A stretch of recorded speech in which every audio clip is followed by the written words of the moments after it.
రొమ్ము విరుచుకొని చూస్తుందో, ఏ పాదమైతే ఈ నేలపైన దైవాల రూపమై నడిచిందో, లోకాల నేరు ఆ నామమేగా అది గదిగో అతడే తారక రామం. భువనాల నుంచి గగనాల దాకా ఘన కీర్తి గణ్య కారణ జన్మ. ఎంత పుణ్యం చేసుకుందో వెండి తెర నిన్ను కనగా, ఎంత కీర్తి పొందెనేమో పాత్రలేని కలతో. రఘుకుల రాముడు నీవే, గోకుల కృష్ణుడు నీవే, హరుడు శ్రీహరుడు అన్నీ నీవేగా. సూర్య చంద్రాదుల తేజం విశ్వవిఖ్యాతుని రూపం, అన్నిటా తానై నిండిన ఆకాశం.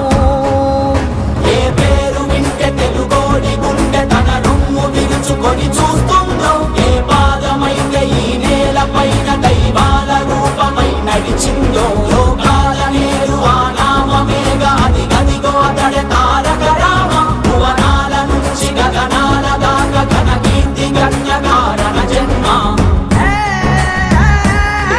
కష్టజీవుల కంటి మంటల్లో నుంచి, అన్నాత్తుల అక్కందరలో నుంచి పుట్టింది ఈ కవితే.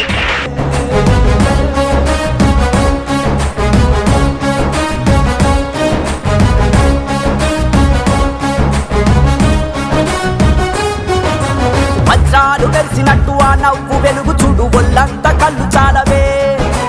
బంగారు కొండలాంటి ఆమెని ఛాయ చూస్తే రెప్పంటూ కొట్టలేములే. తెలుగోడి పౌరుషాన్ని తన భుజము కెత్తుకున్న దమ్మున్న మారాజులే. మన మీద దిద్ది ఉన్న మదరాసి అన్నమాట ఉద్యమించి తుడిచివేసలే. తెలుగు జాతంటే ఏంటో హస్తినకు తెలిసేలాగా యుద్ధమే చేసిన వాడే రామన్న. ఒక్కడే ఒక సైన్యంగా ఆత్మగౌరవ విధి అంటూ తెలుగు తన రాతను మార్చెను సారథిగా. ఏ పేరు వింటే తెలుగోడి గుండె తన రొమ్ము విరుచుకొని చూస్తుందో, ఏ పాదమైతే ఈ నేలపైన దైవాల రూపమై నడిచిందో, లోకాల నేరు ఆ నామమేగా అది గదిగో అతడే తారక రామం. భువనాల నుంచి గగనాల దాకా ఘన కీర్తి గణ్య కారణ జన్మ.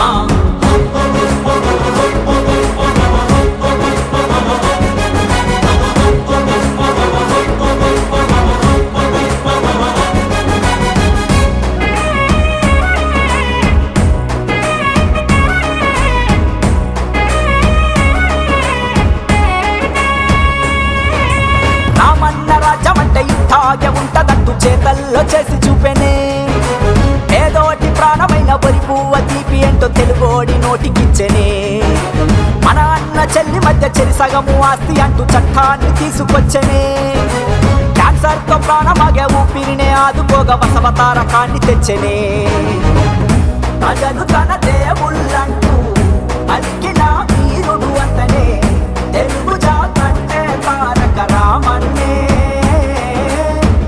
గుండెలో మన తెలుగోడిని దాచిన మహనీయుడులే, ఎంత అని పొగిడిన చాలదు తన చరితం.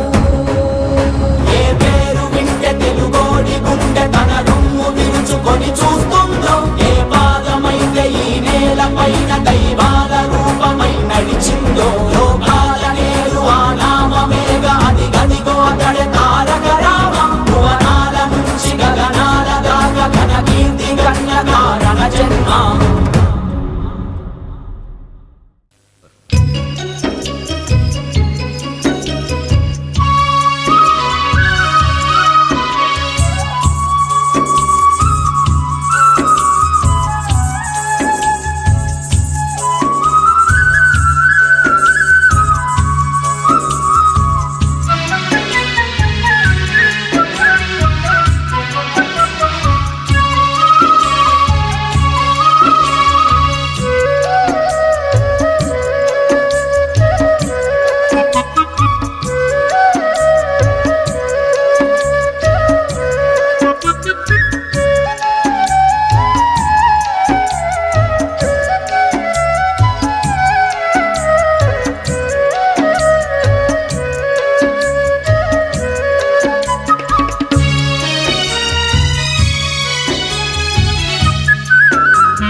ఆహ్వానించినటువంటి పాండురంగారావు గారికి, అదేవిధంగా ఈ కమిటీ సభ్యులందరికీ, అనంతవరం గ్రామ ప్రజలకి కూడా శిరస్సు వంచి ధన్యవాదాలు, నమస్కారాలు తెలియజేసుకుంటున్నాను.